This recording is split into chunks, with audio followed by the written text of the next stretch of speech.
Hello, Stormies, and welcome back to the top 300 games of all time countdown according to Game Informer. Before I get started, I just want to direct you to my other channel. It's got vlogs and stuff, just non-gaming type things, if that's what you're interested in. And if you like this content that I make on this channel, go ahead and subscribe here. And if you want me to play any of the games on this list, let me know in the comments, and I will do my best to make that happen. And I'm also not in any way, shape, or form affiliated with Game Informer. I get the Game Informer magazine, and the 300th issue had top 300 games of all time, and I wanted to do a countdown series about it. Let's get started. Number 90, Grand Theft Auto San Andreas. Released in 2004 for the PS2. The final GTA released during the PS2 era was also Rockstar's most ambitious. By expanding the adventure to include 3 major cities and all the rural areas in between, the studio gave players their biggest and most diverse open world to explore yet. More importantly, the game overflowed with creative and memorable missions, ranging from its early gang war focus to multi-part casino heists. San Andreas also introduced a broader range of character customization, allowing players to fatten CJ up with repeated Cluck and Bell value meals, or turn him into a ripped action hero by pumping iron. The expansive game offered hundreds of hours of entertainment and one of the best soundtracks of all time. The powerful combination made the game a cultural phenomenon, selling tens of millions of copies to date. Number 89, Team Fortress 2. Released in 2010 for the 360 and PC. Released in 2007. Part of the Orange Box, Valve's sequel to the popular Half-Life mod, updated the team-based class shooter for a new era. The makeover preserved the creative class structure from the original, but injected stylish graphics and serious flavor into every nook and cranny.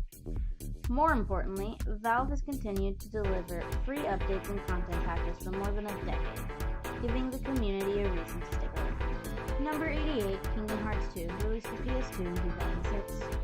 After the first game proved the Disney Final Fantasy crossover was feasible, Kingdom Hearts 2 improved on its predecessor with flashier combat and crazy plot twists.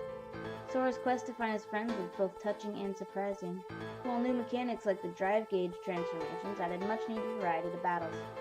Throw in clever worlds based on Tron and classic Disney shorts, and you had a fantastic sequel that helped build a passionate fan base. Number 87, Earthbound. Released in 1994 for the Super Nintendo. Earthbound was one of the strangest Nintendo JRPGs around, and that's far from a bad thing. By breaking the fourth wall, parodying the genre, and introducing a clever auto-fight option, it proved ahead of its time. Entertainment never ceased as you battled bizarre enemies like angry trees or hippies, and used weird powers like praying or reducing foes to uncontrollable crying messes. Though Earthbound wasn't a hit at release, it has since accumulated a cult following. Number 86, Planescape Torment. Released for PC in 1999.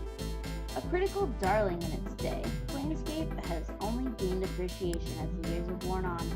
The unique narrative-driven RPG set in the D&D multiverse has held sway over players who love interactive stories for years thanks to its setting and remarkable protagonist, the Nameless One.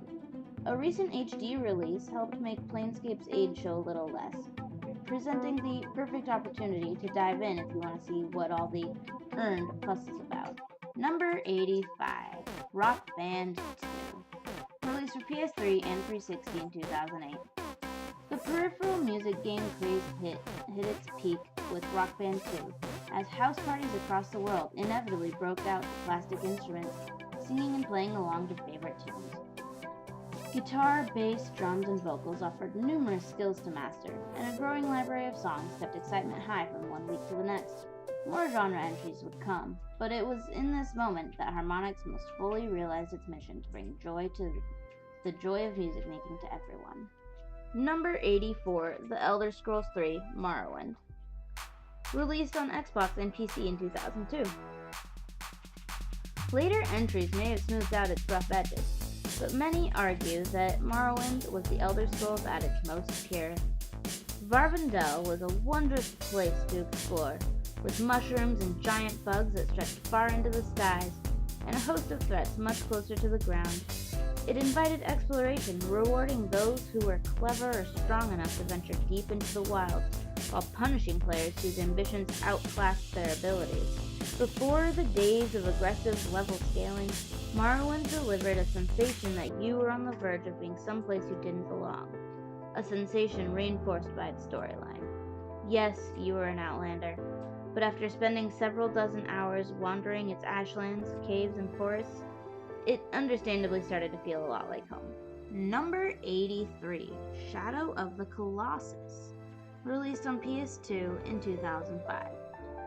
At a time when video games were still trying to prove themselves as a legitimate medium of artistic expression, creator Fumito Ueda released this epic follow-up to the undeniably touching Ico. As Wander, players took on the seemingly impossible task of felling 16 giants in order to save Mono. By genre classification, Shadow of the Colossus could safely be called a puzzle platformer, but the game was so much more than that. It was an adventure about loss, sacrifice, and misaligned faith in the face of impossible odds.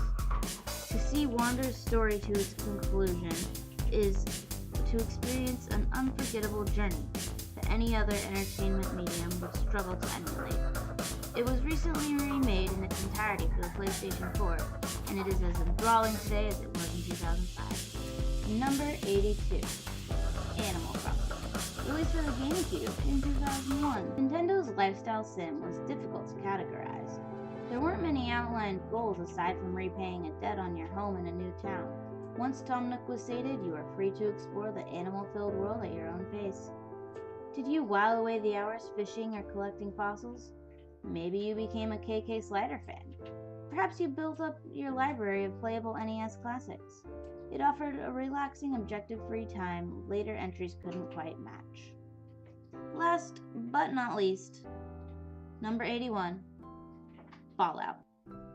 Released in 1997 for PC. Interplay's post-apocalyptic retro-futuristic RPG forged a franchise that's still going strong today, thanks to its humor, style, and inventive character development. That's it for today. If you want to see me play any of these games, let me know in the comments. Go ahead and check out my other YouTube channel. It's very small right now.